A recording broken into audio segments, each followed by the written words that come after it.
আসসালামু আলাইকুম ওয়া রাহমাতুল্লাহি ওয়া বারাকাতুহু। সামনে আসছে 10ই মুহররম, 26শে এই জুন শুক্রবারের দিন 10ই মুহররম পড়েছে। এই জন্য আমরা একটা আলোচনা শুনবো যে কারণ একটা হাদিস রয়েছে যে শুধু জুমার দিন রোজা রাখা মাকরু, তাহলে এই দিন রোজা রাখা মাকরু হবে কিনা এই সম্পর্কে আমরা আলোচনা শুনবো। শুক্রবারে নফল রোজা রাখার বিধান খুব গুরুত্বপূর্ণ একটা আলোচনা। শুধু শুক্রবারে আগে পিছে কোনো রোজা না রেখে শুধু জুমার দিন রোজা রাখা মাকরু। তবে আগে পিছে কোনো রোজা রাখলে মাকরু হবে না। আগে পিছে কোনো রোজা থাকলে কোনো মাকরু হবে না। যেমন বৃহস্পতিবার শুক্রবার রোজা রাখলো বা শুক্রবার শনিবার রোজা রাখলো, তাহলে রোজা মাকরু হবে না। বা আইয়ামে বীজের রোজা বা শাওয়ালের রোজা বা কোনো মান্যতের রোজা যদি শুক্রবারে রাখে, এই ধরনের রোজা রাখাতে মাকরু হবে না। যদি শুক্রবারেও পড়ে যায় তাতে কোনো অসুবিধা নাই, মাকরু হবে না। কিন্তু শুধু শুক্রবারে রোজা রাখা যাবে না।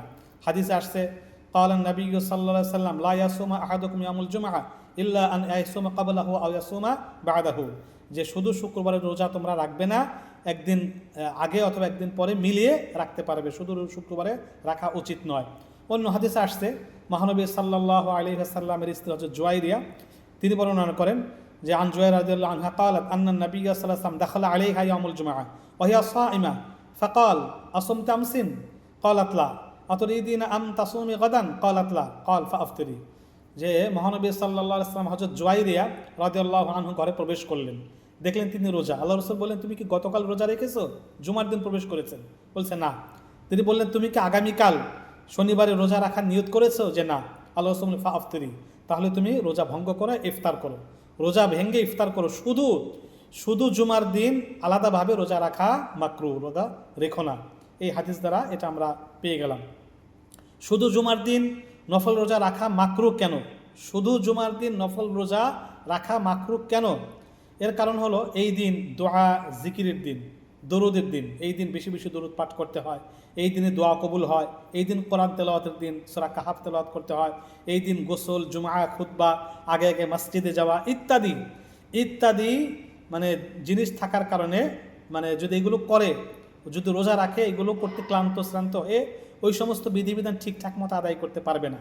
এই জন্য শুক্রবারের দিন মানে ওই রোজা না রেখে ওই জিনিসগুলো, ওই বিধিবিধানগুলো মেনে মানে সঠিকভাবে চলার জন্যই শুধু শুক্রবারে রোজা রাখা মাকরু। অর্থাৎ শুধু শুক্রবারে রোজা রাখতে পারবে না, মাকরু হবে। যেমন আরাফাত দিবসে অন্যদের জন্য রোজা রাখা সুন্নত আরাফাত দিবসে, কিন্তু আরাফাতে যে হাজিরা থাকে তাদের জন্য রোজা রাখা মাকরু। কেন মাকরু? যে হাজিরা আরাফার দিন বেশি বেশি দোয়া করবে, জিকির করবে, তালবিয়া পাঠ করবে, দরুদ পাঠ করবে, এই জন্য তারা ক্লান্ত হয়ে যাবে।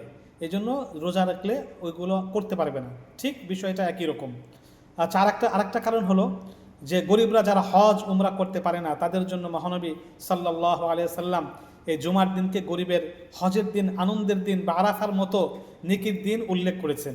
বিদায় হজের দিন, আরাফার দিন, আনন্দের দিন, মানে বা এই যেরকম রোজা রাখা মাকরু যায় না, তদ্রূপ শুধু জুমার দিন রোজা রাখা যায় না, নফল রোজা রাখা নিষেধ। বরং রোজা রাখবে না, ওই দিন হজ, এই আরাফা ইত্যাদি সব অর্জন করে নিবে, নেকি অর্জন করে নিবে। তাই জুমার দিন রোজা রাখা যাবে না। তাহলে আমরা শুধু জুমার দিন রোজা রাখা হারাম না, 5 দিন রোজা রাখা হারাম। বিষয়টা এটা একটু খেয়াল করতে হবে। শুধু মানে জুমার দিন রোজা রাখা কিন্তু হারাম না, কিন্তু অনেকে এমনভাবে বলেন যে বিষয়টা হারাম, অনেক দর্শনীয়, এরকমভাবে বলা যাবে না।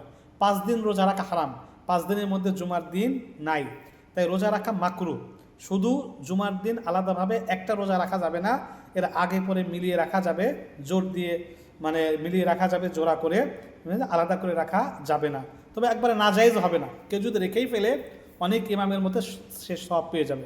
ধরেন কোনো ব্যক্তির অফ ডে জুমার দিন, অন্য দিন সে সময় পায় না রোজা করার, জুমার দিন সে সময় পায়, এরকম ব্যক্তি যদি জুমার দিন রোজা রাখে তাহলে সেটা নাজায়েজ হবে না, মাকরু তার জন্য হবে না, সে সব পেয়ে যাবে। কিন্তু সাধারণভাবে না রাখা উত্তম। পরিশেষে আমরা বলতে পারি শুধু আলাদা করে শুক্রবার জুমার দিন রোজা রাখা মাকরু, তবে আগে পরে মিলিয়ে বিশেষ মানে কোনো দিবসের রোজা, যেমন 10ই মুহররমের রোজা শুক্রবার পড়েছে, সেহেতু শুক্রবারের সাথে আমরা যদি মিলিয়ে রাখি, বৃহস্পতি শুক্র অথবা শুক্র শনি, এই 2 দিন আমরা মিলিয়ে রেখে আশুরার 10ই মুহররম আশুরার রোজা আমরা করব, এতে কোনো সমস্যা নাই।